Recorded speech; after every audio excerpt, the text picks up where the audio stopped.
naman si Tinong Jeff. At ngayon, magsisimula na ang aming teaching demonstration. Magandang araw mga bata! May maaari ba kayong magsitayo lahat para sa ating panalangin?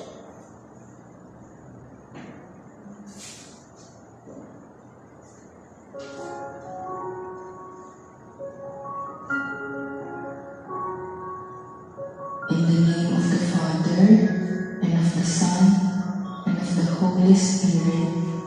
Amen. Angel of God, Okay, mga bata, manatiling magsitayo para sa ating pampasigla.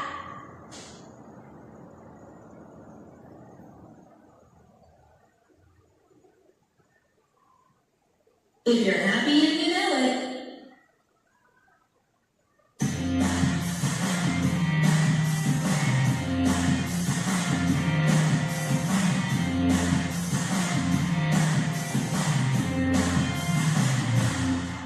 If you're happy and you know it, clap your hands. If you're happy and you know it, clap your hands. If you're happy and you know it, and you really want to show it, if you're happy and you know it, clap your hands. If you're happy and you know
Freya, tama tungkol sa simbolo na may kaugnay sa ating tatalakayin ngayon. Bigyan natin si Freya ng 3 bagsak.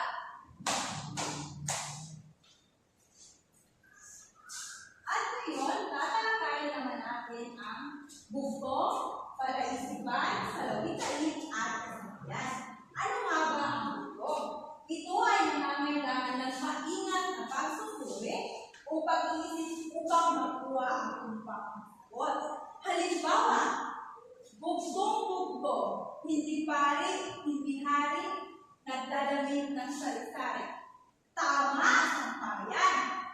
Pangalawa, bugtong-bugtong, isang prinsesa, maraming mata, pinya, mahusay, at kailangan din natin malaman na ang bugtong ay kadalasan nagsisimula sa salitang bugtong-bugtong. At ang pangalawa naman ay ang palaisipan. Ano nga ba ang palaisipan? Ang mga pananalita ay malaya at ginagamit sa araw-araw. At karaniwan ay nagtatapos sa isang tanong. Halimbawa, kung may ibon ang sanga at binalik ko ang isa, ilan ang natira? Pangalawa, ano ang palaging nauuna pero hindi mo kayang mahuli? At ang pangatlo naman ay ang salawitin. Ano nga ba ang salawitin? Ito ay ang mga kaisipang binhi ng filosofiya na ginagawa natin sa ating mga ninuno na nagbibigay aral at paalala. Ano nga ba ang salawitin? Ito ay ginagawa natin sa ating mga ninuno na nagbibigay aral at paalala. Halimbawa, kung may tiyaga, may hinaga. Sino ba makapagbibigay ng halimbawa? Mahusay. At ang pangalawang halimbawa naman ay nasa Diyos ang awa, nasa tao ang gawa. Naiintindihan ba? At ang panghuli naman ay ang kasabihan. Ano nga ba ang kasabihan? Basta? Maraming salamat. Ang kasabihan ay ito ay karaniwang ginagamit sa panunso o pagpuna sa kilos ng isang tao. Ano nga ba ang kasabihan? Ginagamit sa panunso o pagpuna sa kilos ng isang tao. Halimbawa, ang taong nagigipit kahit sa patalim kumakapit. Sino ba makapagbibigay ng halimbawa? Mahusay. At ang sa panghalimbawa nito ay madaling maging tao, mahirap magpakatao. Naintindihan ba? Mahusay. Maraming salamat. At ngayon, magkaroon naman tayo ng pangalawang aktibidad. Handa na ba kayo? Okay, so hatiin ko ang klase ng 4 na grupo. Ang bawat grupo ay pipili ng isang katauhan na bubunot sa box na ito. Ang laman ng kahon ay mga simbolong bilog, pares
At bibigyan ko kayo ng 5 minuto upang magkanta. Pagkatapos ay kita ito sa pamamagitan ng maikling pagsasadula.